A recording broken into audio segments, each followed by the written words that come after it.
Praise Lord. सभी जन आनंदित हैं? आनंद में ही भरपूरी है। आप सबको जय मसीह की परमेश्वर आप सबको बड़ी आशीष दे। जितने इस कलाम को सुनते हैं, फॉलो करते हैं और कलाम को आगे तक ट्रांसफर करते हैं, सुनाते हैं दूसरों को। हालेलुया। परमेश्वर को भी आशीष दे जो इस चैनल को देखते हैं। परमेश्वर उनको आशीष दे और जो यहाँ पर आए हैं परमेश्वर के कलाम को सुनने के लिए, परमेश्वर आप सबको भी बड़ी आशीष और बरकत दे आज के कलाम के जरिए। हालेलुया। परमेश्वर का वचन कहता है परमेश्वर पसंद करता है दयालु लोगों को। हालेलुया। परमेश्वर चाहता है कि हम भी क्या बने, दयालु बने। परमेश्वर का वचन कहता है नया नियम में दया करो तो तुम पर भी क्या की जाएगी, दया की जाएगी। हालेलुया। जब तुम दया करोगे तो तुम पर भी ऐसी दया की जाएगी कि लोग पूरा नाक दबा दबा कर उमड़ता हुआ तुम्हारी झोलियों में डालेंगे। हालेलुया। यीशु मसीह है यहाँ पे और यीशु मसीह के चेले हैं यहाँ पे। यीशु मसीह और यीशु मसीह की कलीसिया है यहाँ पे। तो यीशु मसीह इस कलाम में आज बातें कर रहा है। परमेश्वर का वचन कहता है वहां पे एक आदमी के बारे में बताता है परमेश्वर दयालु सामरी। हालेलुया। दयालु कौन है? सामरी। सामरी के बारे में परमेश्वर बातें बता रहा है। यहाँ पे एक ऐसी जाति जो नीची समझी जाती थी, जो तुच्छ समझी जाती थी, एक ऊंचे पद के लोगों के बारे में बताया गया है। यहाँ पे ऊंचे पद के लोग भी हैं। लूका की किताब से हम जब देखते हैं, लूका 10 और 10 का 30 से 37 तक जब हम देखते हैं, यहाँ पे हमें पता चलता है कि यहाँ पे तीन प्रकार के बंदे हैं, 3 प्रकार के मनुष्य हैं जो कि एक दयालु सामरी के बारे में जिक्र किया गया है। परमेश्वर ने उसकी बड़ाई की है। आज परमेश्वर आपको देख रहा है, परमेश्वर आपको जांच रहा है कि आपके अंदर भी क्या दया है, आपके अंदर भी क्या नेक इंसान हो, आप भी क्या आप भी दया करने वाले हो, क्या आप भी अच्छा काम करने वाले हो। परमेश्वर आपको देख रहा है। हालेलुया।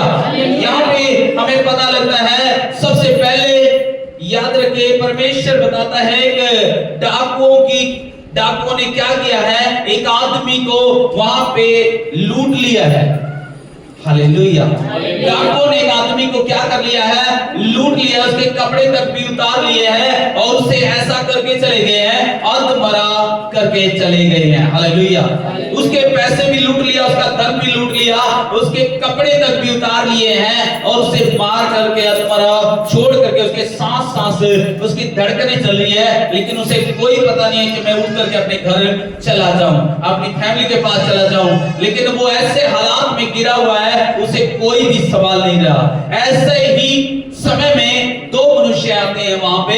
एक याजक आता है और जब याजक देखता है तो याद रखे याजक देख करके उसे अच्छी रीति से देखता है, लेकिन देख करके भी उसे अनदेखा करके, कतरा करके, मुंह मोड़ करके, उसे चेहरा फेर करके वहां से चला जाता है। याद रखिए यीशु मसीह बता रहा है वहां पे याजक यानी कि एक पास्टर आया और वो पास्टर भी देख करके क्या कर रहा है, चला गया। उसने तरस नहीं आया उस मनुष्य के ऊपर, वो भी देख करके चला गया। और दूसरा एक सेवा करने वाला, एक पंडित हो सकता है, कोई भी दूसरा दिखाया गया एक सेवा करने वाला, वो लेवी आया और लेवी ने भी देखा कि ये आदमी पड़ा हुआ है अधमरा, इस आदमी के बहुत सारी चोटें लगी हुई है, लेकिन याद रखे वो लेवी ने भी क्या किया, उसको मुंह फेर करके, उससे देख करके, कतरा करके वो भी उसके पास से चला गया। याद रखें फिर तीसरा मनुष्य जो वहां से गुजरता है, जिसका जो सामरी बिरादरी से है, वो सामरी बिरादरी से जब आता है, वो कोई ज्यादा ऊंची पद का मनुष्य नहीं है, ज्यादा पैसे वाला नहीं है, लेकिन फिर भी जो कुछ भी है उसके पास, एक सामरी के पास, उससे वो मदद करने के लिए फिर भी तैयार खड़ा है। हालेलुया। परमेश्वर चाहता है जो तेरे पास है उससे तू दया कर, जो तेरे पास है अगर जेब में है, जो तेरे पास है उससे लोगों की क्या कर, मदद कर, उससे क्या कर, सहायता कर। अगर आपके पास जुबान है तो जुबान से सहायता कर, अगर आपको अच्छी प्रार्थना करनी आती है तो अच्छी प्रार्थना से उसकी मदद कर। परमेश्वर चाहता है अगर आपको तेल है तेल का, तो उस तेल से आप प्रार्थना करके तेल लगा तो बाइबल में लिखा है रोगी बच जाएगा। हालेलुया, याद रखें परमेश्वर का वचन बताता है, वहां पे एक सामरी आदमी आता है, वो आदमी को देख करके, उस गिरे हुए आदमी को, पड़ा हुआ आदमी को देख करके तरस खाता है। उसने उन लोगों के समान नहीं सोचा कि सब लोग देख करके कतरा करके चले गए कि मैं भी इसको देख करके चला जाऊं, लेकिन उसके अंदर दया थी। परमेश्वर का वचन बताता है उसके अंदर रहम था, उसके अंदर तरस था, और उसने तरस आया और उस आदमी को याद रखे उसके घाव के ऊपर तेल लगाया और दाकरस लगाया, पट्टियां बांधी और उसको सराय में एक माली के पास लेके चला गया। किसी गांव में एक ऐसे डॉक्टर के पास लेके चला गया कि आप इसकी देख रेख कर, आप इसके जो भी ये दवाइयां लगानी है, किसी गांव में एक घर में उसको छोड़ करके चला गया कि इस आदमी का खर्चा मैं उठाने के लिए तैयार हूं, इसके लिए मैं पैसे लगाने के लिए भी तैयार हूं। ये आदमी मरना नहीं चाहिए बल्कि ये आदमी बचना चाहिए। हालेलुया। इसके लिए वो कहता है मैं जा रहा हूं आगे रास्ते में, लेकिन इसके लिए क्या कर, इसका इलाज कर, इसके घाव को ठीक करना है, इसके तुमने क्या करनी है, पट्टियां बांधनी है, और मैं वापसी लौटने पर क्या करूंगा, इसके लिए क्या कर दूंगा, याद रखे मैं वापसी आऊंगा तो इसका सारा कर्जा जो पैसे लगेंगे मैं वो भी देने के लिए तैयार हूं। हालेलुया। लिखा है परमेश्वर चाहता है, परमेश्वर का वचन बताता है, यहाँ पे 3 मनुष्य हैं, 3 मनुष्यों ने क्या किया है, यीशु मसीह ने 3 प्रकार के 2 प्रकार के लोगों को देखा है। ऐसे ही संसार में लोग हो सकते हैं मुंह फेर करके जाने वाले, ऐसे ही लोग हो सकते हैं दया करने वाले, दूसरे याद रखे एक दया करने वाला और एक मुंह फेर करके कतरा करके जाने वाला। हालेलुया। आज बहुत सारे लोग दुख में मुंह फेर करके चले जाते हैं, कतरा करके चले जाते हैं, लेकिन परमेश्वर कहता है यहाँ पे 3 मनुष्य हैं, 3 मनुष्य में से किसको तुम पसंद करोगे, किसने भलाई का काम किया है, किसने अच्छा काम किया है। तो लोगों ने कहा इस सामरी आदमी ने अच्छा काम किया है, इस सामरी ने भलाई का काम किया है, इस सामरी ने एक बड़ा नेक काम कार्य किया है, यही नेक आदमी है, यही भला आदमी है। परमेश्वर कहता है तुमने इसके अंदर भलाई देखी है, तुमने इसको जांचा है, तुमने इसको देख लिया है, इसलिए तुम इस आदमी की क्या कर रहे हो, बड़ाई कर रहे हो। लेकिन आज खाली बड़ाई करने से कुछ नहीं बनता, लेकिन आपकी भी बड़ाई हो, आपको भी परमेश्वर पसंद करे, आपको भी लोग पसंद करे, आपको भी दुनिया पसंद करे, आपका भी मोहल्ला आपको पसंद करे, आपके भी पड़ोसी आपको पसंद करे, तो आप भी क्या करे, इस सामरी के समान ऐसा ही काम कर। यीशु मसीह ने कहा तुम भी ऐसा करो। याद रखे वहां पे हम 3 काम देख सकते हैं सामरी ने किए हैं। पहला उसको याद रखे दवाइयां लगाई, तेल लगाया है, याद रखे।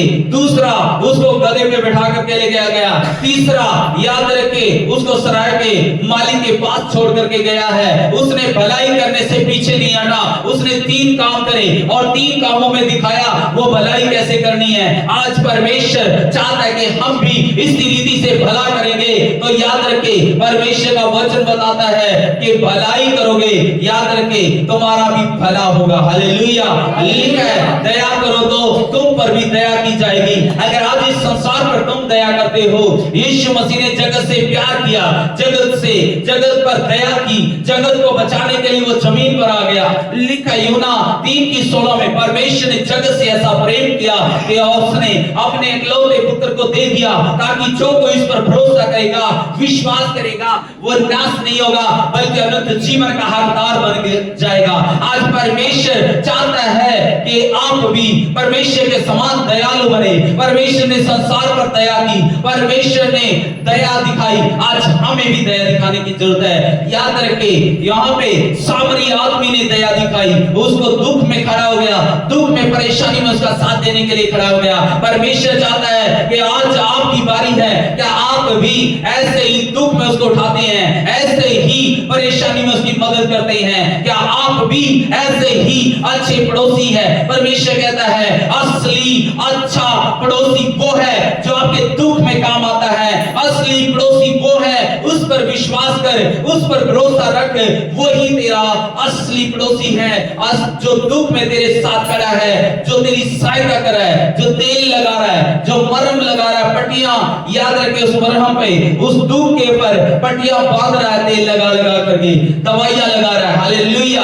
परमेश्वर चाहता है और उसके समान बने जो अपनी जेब से पैसा निकाल करके कहता है कि मैं वापसी जाकर के तुम्हें लौटने पर जितना लगेगा देने के लिए तैयार हूं। याद रखे आपकी जेब में जितना है परमेश्वर कहता है उससे दयालु बने। आपके पास शरीर अच्छा है, उस शरीर से दयालु बने। आपके पास जो कुछ भी है, अगर किसी की मदद करनी है तो आप पीछे ना हटे। परमेश्वर चाहता है अगर प्रार्थना करने का समय है तो आप पीछे ना हटे। अगर आपके पास प्रार्थना का तेल है तो अपने पड़ोसी से भी कहे कि मेरे पास ये तेल है, मेरा परमेश्वर का अभिषेक किया हुआ तेल, ये तेल लगेगा तो आपका छुटकारा होगा। बाइबल में लिखा है, याद रखे, विश्वास के साथ प्रार्थना की हुई व्यर्थ नहीं जा सकती। बाइबल में लिखा है अगर कोई बीमार है तो वो तेल लगाएंगे तो रोगी बच जाएगा। तेल पवित्र आत्मा को दर्शाता है, वो पवित्र आत्मा परमेश्वर का आत्मा है, और जो पवित्र आत्मा तुम पर आएगा तो वो सब रोगों को मिटा डालेगा,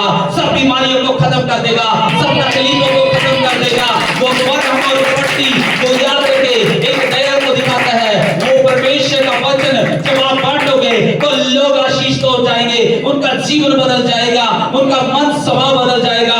वो भी जानेंगे कि असली पड़ोसी तो मेरा ये है जो मेरे दुख में खड़ा है, मेरी तकलीफ में खड़ा है, जिसने अपनी जेब से खर्चा किया, जिसने मेरे तेल और मरहम पट्टियां बांधी है। याद रखे जिसने ताकस लगा करके दवाइयां लगा करके मेरा इलाज किया है। वो भी लोग आपके दया को देख करके, आपके प्रेम को देख करके, आपकी सच्चाई को देख करके, आपकी खराई को देख करके उन लोगों का भी जीवन बदल जाएगा और वो लोग भी अंगीकार करेंगे यीशु ही प्रभु है।